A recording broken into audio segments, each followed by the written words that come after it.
Pemirsa, terima kasih Anda masih bersama kami di Sindo Siang. Isu mengenai kemungkinan pergantian Kapolri menjadi perhatian publik. Sejumlah nama disebut berpeluang menggantikan Jenderal Listio Sigit Prabowo sebagai Kapolri.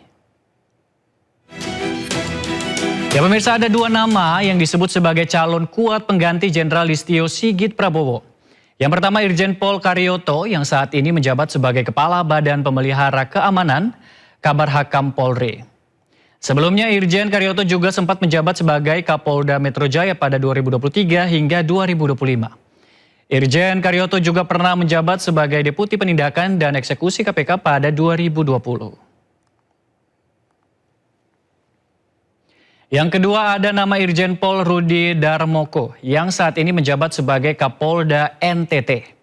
Irjen Rudi Darmoko sebelumnya juga pernah menjabat sebagai Wakapolda Sulawesi Utara pada tahun 2020 serta Kepala Biro SDM Polda Metro Jaya pada 2018.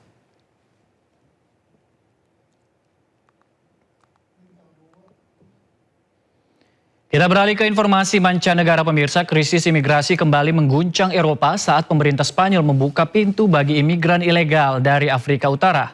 Dilaporkan memasuki wilayah Ceuta Spanyol dalam waktu hampir bersamaan. Ribuan migran dari Afrika Utara memasuki Ceuta, wilayah otonom Spanyol yang berbatasan dengan Maroko. Para migran berlarian setelah berhasil menyeberangi perbatasan untuk menjauh dari area pengamanan dan menghindari kepadatan massa. Sebagai respon, pemerintah Spanyol mengerahkan pengamanan gabungan setempat untuk mengendalikan situasi serta mengamankan perbatasan. Fasilitas penampungan darurat juga disiapkan karena lonjakan kedatangan terjadi dalam waktu yang singkat.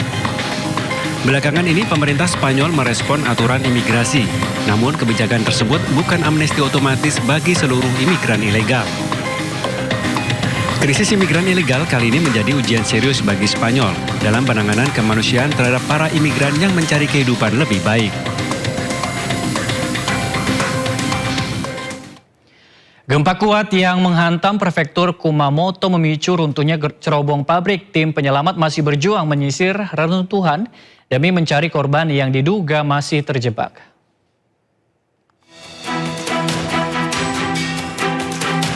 Tim penyelamat terus berupaya mencari korban selamat di antara reruntuhan pabrik. Pihak berwenang mengatakan 10 orang berhasil ditarik dari runtuhan setelah kejadian tersebut. 8 orang dipastikan meninggal, sementara korban selamat lainnya dibawa ke rumah sakit untuk menjalani perawatan.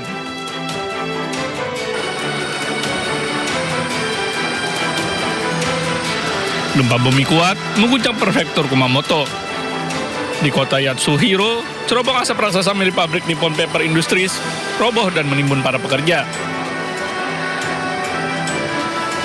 Ambulans, mobil pemadam, serta alat berat diterjunkan untuk mempercepat evakuasi di tengah tumpukan beton dan baja.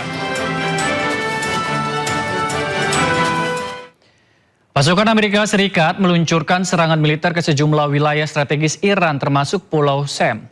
Selain fasilitas militer, serangan tersebut juga menghantam permukiman dan menewaskan satu keluarga termasuk anak-anak.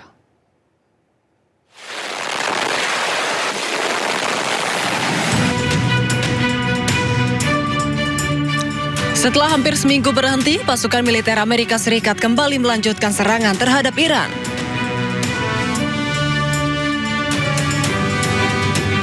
Serangan tersebut sebagai balasan atas serangan rudal Iran sebelumnya ke pangkalan militer AS di Yordania.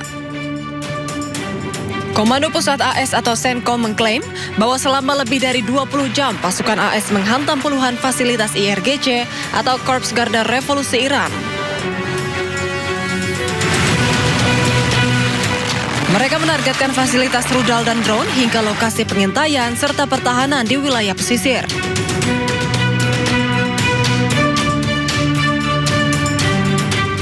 Serangan udara Amerika Serikat juga menghantam sejumlah wilayah strategis Iran termasuk Pulau Qasem. Serangan tersebut telah menghancurkan area permukiman yang mengakibatkan kerusakan hebat. Media Iran melaporkan sebuah bangunan tempat tinggal di Pulau Qasem menjadi sasaran serangan yang menewaskan satu keluarga termasuk anak-anak.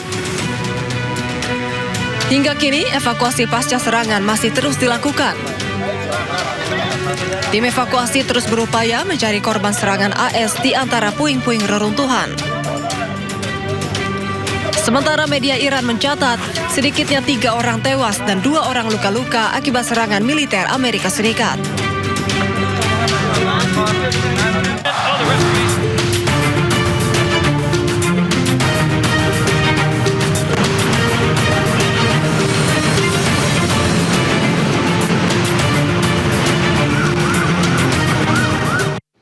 Pemirsa, selanjutnya kami akan mengajak Anda mengetahui pantauan lalu lintas hari ini di sejumlah wilayah melalui pantauan CCTV Korlantas Polri. Kita akan bergabung dengan Brigadir Ciki di studio NTMC Polri. Brigadir Ciki, bagaimana pantauan arus lalu lintas di sejumlah titik di wilayah Indonesia? Melalui pantauan CCTV, silakan laporan Anda. Baik, terima kasih rekan Ardi. Selamat siang pemirsa, NTMC Polri kembali hadir memberikan informasi seputar kondisi arus lalu lintas lewat pantauan CCTV NTMC Korlantas Polri. Langsung saja kita awali dari CCTV di kawasan JPO Kuningan, Jakarta Selatan. Arah Mampang yang akan menuju ke arah Menteng maupun lalu lintas dari Menteng yang akan menuju ke arah Mampang terpantau masih mengalir lancar. Secara umum kecepatan kendaraan juga masih ditempuh dalam batas normal, begitupun untuk lalu lintas dari arah Menteng yang akan menuju ke arah Pancoran. Harap para pengendara untuk tetap waspada dan jaga jarak aman kendaraan Anda serta jaga kecepatan maksimal kendaraan Anda. Dari Jakarta Selatan kita beralih ke CCTV di Jakarta Barat, tepatnya di kawasan JPO Taman Anggrek, Jakarta Barat. Lalu lintas yang hari ini dari Selipi yang akan menuju ke arah Grogol melalui jalur arteri terpantau sedikit ramai, didominasi kendaraan pribadi baik roda 4 maupun roda 2, namun secara umum masih lancar. Begitupun untuk di tol dalam kota Jakarta yang akan menuju ke tol airport Jalan Profesor Sediatomo dan arah sebaliknya. Dan untuk lalu lintas dari tol Jakarta yang akan menuju ke arah Tangerang dan arah sebaliknya juga siang hari ini masih lancar. Selalu jaga batas maksimal kecepatan kendaraan Anda untuk keselamatan Anda dan pengguna jalan lainnya. Dan terakhir kita akan melihat kondisi arus lalu lintas yang hari ini dari kawasan Simpang Japanan Porong Sidoarjo, Jakarta, Jawa Timur. Lalu lintas dari arah Surabaya yang akan menuju ke arah Malang terpantau masih mengalir lancar. Begitupun untuk lalu lintas dari Surabaya yang akan menuju ke arah Malang ataupun ke arah Mojokerto juga siang hari ini terpantau masih lancar. Antisipasi kendaraan didominasi angkutan berat, bus dan truk serta pejalan kaki yang berlalu lalang di kawasan ini. Ya pemirsa, untuk Anda yang ingin mengupdate seputar informasi kondisi arus lalu lintas, Anda bisa mengakses website kami di korlantas.polri.go.id atau Instagram kami korlantaspolri.ntmc. Bisa juga melalui WA Center kami di 085871500669 dan bisa menghubungi call center kami di 1500669. Kepada seluruh peserta lalu lintas, kami menghimbau untuk mari tertib berlalu lintas, menciptakan keamanan, keselamatan, ketertiban, dan kelancaran lalu lintas. Stop pelanggaran, stop kecelakaan, keselamatan untuk kemanusiaan, dan salam presisi. Demikian informasi yang dapat kami sampaikan, semoga bermanfaat. Kembali ke rekan Ardi di studio. Terima kasih. Baik, terima kasih Brigadir Ciki melaporkan dari studio NTMC Polri Jakarta. Selamat bertugas kembali, salam presisi. Ya pemirsa, kita beralih ke informasi selanjutnya. Miss Indonesia 2025 Audrey Bianca Kalista dipastikan siap mewakili Indonesia pada ajang Miss World ke-73 yang akan dilaksanakan di Vietnam pada 5 September 2026. Selain mengincar prestasi di panggung kecantikan dunia, Audrey Bianca juga mengusung proyek Beauty with a Purpose berupa penerangan listrik tenaga surya di Sumba Barat Daya, Nusa Tenggara Timur. Miss Indonesia 2025 Audrey Bianca Kalista siap mengikuti ajang Miss World 2026 di Vietnam. Pada press conference yang digelar di Anyus Tower, Kebon Siri, Jakarta Pusat, founder and chairwoman of the Miss Indonesia Organization sekaligus eksekutif chairwoman MNC Group, Liliana Tanusudibyo, optimis Audrey Bianca mampu tampil maksimal dalam setiap tahapan kompetisi. Selain mengincar prestasi di panggung kecantikan dunia, Audrey Bianca juga mengusung proyek Beauty with a Purpose dengan menghadirkan listrik tenaga surya bagi warga Lete Palolo, Sumba Barat Daya, NTT.